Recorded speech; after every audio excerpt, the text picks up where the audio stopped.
Bismillahirrahmanirrahim. Assalamualaikum warahmatullahi wabarakatuh. Perkenalkan, saya Alfiah Nur Anggraini dengan NIM 201220011. Di sini saya akan membuat video pembelajaran untuk memenuhi tugas UTS Usul Fikih 2 dengan dosen pengampu Ibu Rina Juliana MPDI. Pada video pembelajaran ini, saya akan membahas mengenai materi istihsan pada bagian kualifikasi istihsan, kategorisasi istihsan, dan contoh istihsan.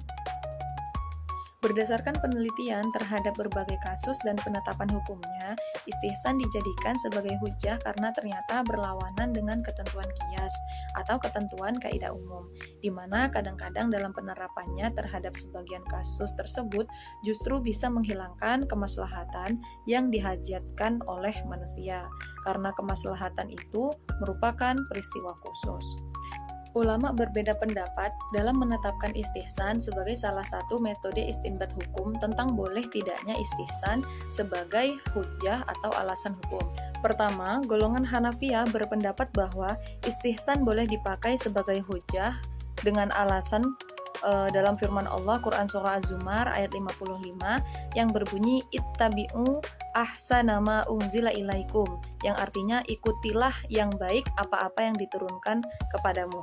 Sedangkan golongan Syafi'iyah menolak istihsan sebagai hujjah hukum dengan alasan-alasan tertentu. Adapun alasan-alasannya yaitu kita diperintah hanya taat kepada Allah dan Rasul. Nah, dalam hal ini yaitu Al-Quran dan hadis. Sedangkan istihsan itu bukan Al-Quran dan bukan pula hadis. Oleh karena itu tidak dapat dipakai sebagai hujjah. Yang kedua, syariat adalah nas atau kandungan nas. Sedangkan istihsan itu bukan nas, bukan pula kandungan nas.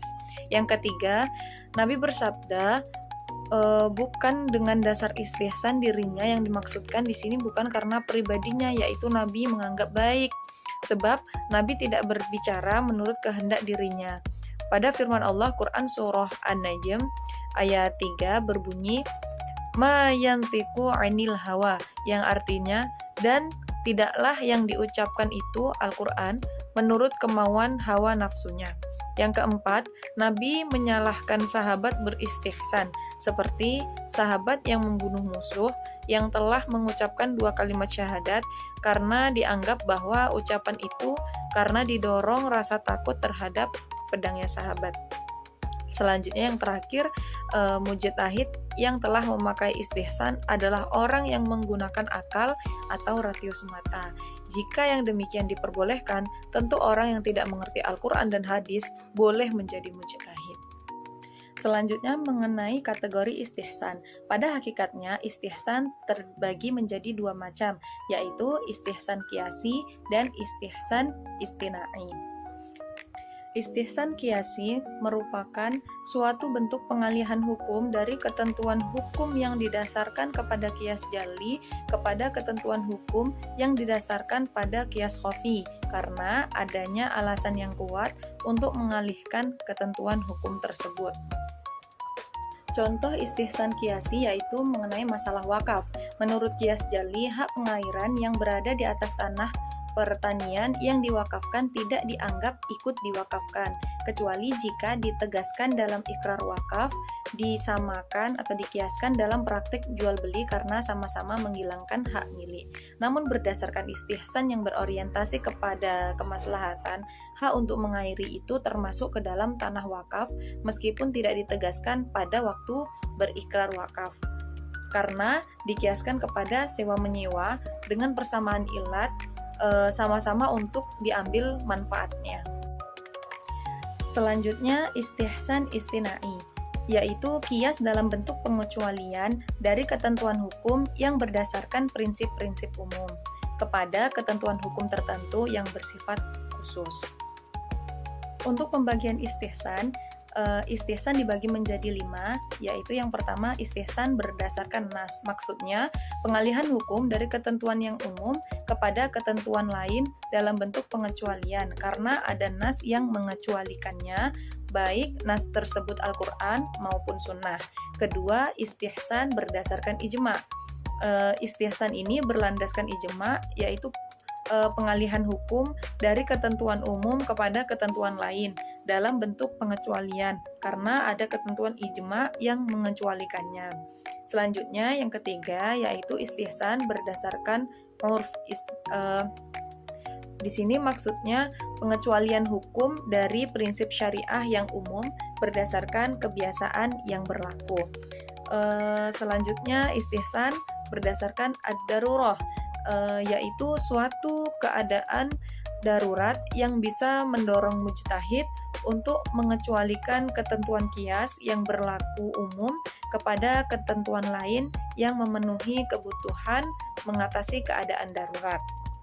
Selanjutnya, yang terakhir yaitu istihsan berdasarkan maslahah mursalah.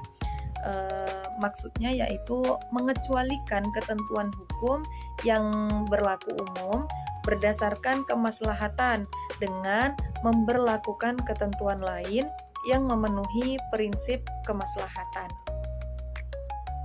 Masuk pada contoh istihsan istinai, yaitu yang pertama contoh dengan nas, yaitu tidak batalnya puasa orang yang makan atau minum karena lupa. Nah, dalil yang mendasari hal tersebut itu pada Quran Surah Al-Baqarah ayat 286 yang berbunyi Rabbana wala tuhammilna ma la taqata lana bih, yang artinya ya Rabb, janganlah engkau hukum kami jika kami lupa atau kami salah. Dan sabda Rasulullah SAW yaitu an Abi Hurairah radhiyallahu anhu qala Rasulullah SAW man nasiya wa huwa shaimu fa akala aw syariba falyutimma shaumahu fa innama at'amahu Allahu wa saqahu. Artinya yaitu dari Abu Hurairah radhiyallahu an, beliau berkata bahwa Rasulullah SAW bersabda, barang siapa lupa sedangkan dia berpuasa lalu makan atau minum, maka hendaknya dia menyempurnakan puasanya karena sesungguhnya Allah yang memberinya makan dan minum. Hadis riwayat Muslim nomor 1155. Selanjutnya contoh dengan ijma. Contoh dalam kasus pemandian umum. Menurut ketentuan kaidah umum, jasa pemandian umum harus jelas, yaitu berapa lama seseorang mandi dan berapa jumlah air yang ia pakai. Akan tetapi, apabila hal ini dilakukan, maka akan menyulitkan bagi orang banyak. Oleh sebab itu, para ulama sepakat menyatakan bahwa boleh mempergunakan jasa pemandian umum sekalipun tanpa menentukan jumlah air dan lama waktu yang dipakai. Kemudian contoh dengan urf, yaitu ketika seseorang bertransaksi dengan pengrajin untuk dibuatkan barang dengan harga tertentu, padahal menurut ketentuan umum jual beli dilarang melakukan transaksi terhadap barang yang belum ada.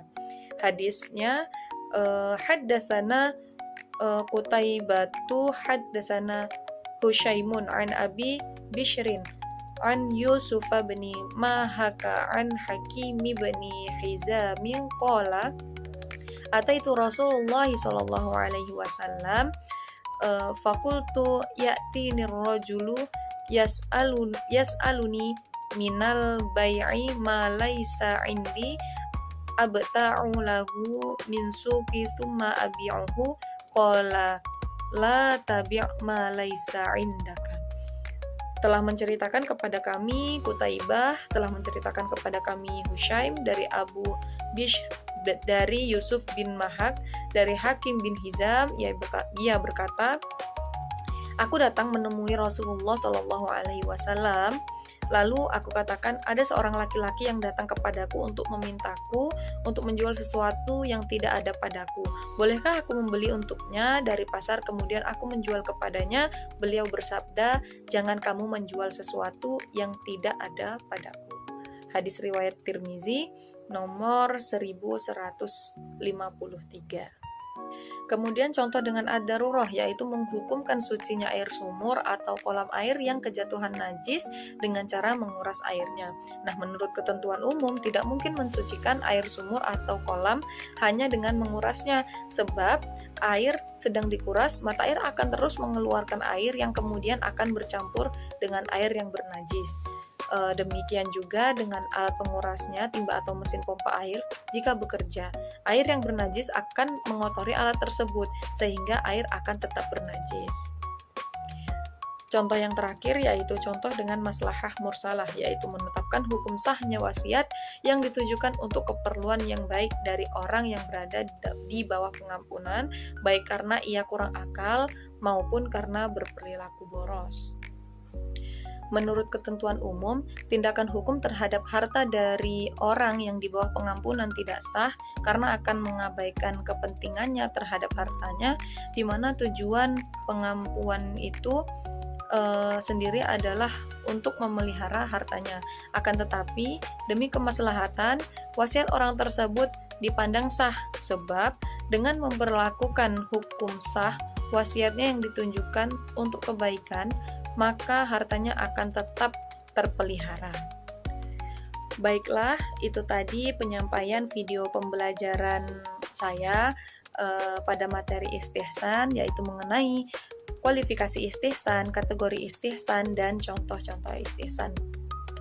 Semoga video ini bermanfaat bagi kalian semua. Apabila ada kekurangan dalam menjelaskan materi ini, saya mohon maaf. Saya akhiri. Wassalamualaikum warahmatullahi wabarakatuh.